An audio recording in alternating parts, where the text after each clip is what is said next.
पाकिस्तान और चीन के दरमियान अहम तिजारती मुआहदे पर दस्तखत। चीन पाकिस्तान को 1700 अशिया की लाजमी दरामदी सहूलत देगा। 313 अशिया की तिजारत ड्यूटी फ्री होगी। बरामदी सहूलियात आसियान ममालिक के मसावी होंगी। तफसीलात इकराम होती की रिपोर्ट में।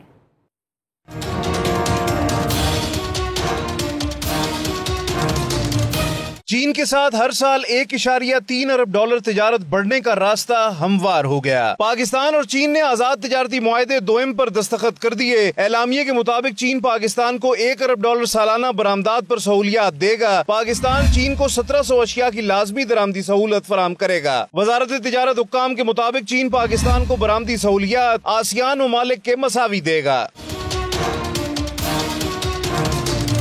मुआहदे के तहत पाकिस्तान को 313 मसनूआत की बरामदात पर ड्यूटी फ्री रसाई मिलेगी। हुक्काम वजारत तिजारत का कहना है कि पाकिस्तान की 90% बरामदात की चीन में ड्यूटी फ्री रसाई मुमकिन हो पाएगी। ड्यूटी की छूट सिर्फ टेक्सटाइल मसनूआत तक महदूद नहीं होगी। केमिकल, इंजीनियरिंग, फूड आइटम्स की चीन को बरामद ड्यूटी फ्री हो सकेगी। पाकिस्तान की चीन के लिए बरामदात 5 साल में 6.5 अरब डॉलर तक बढ़ने का इम्कान है।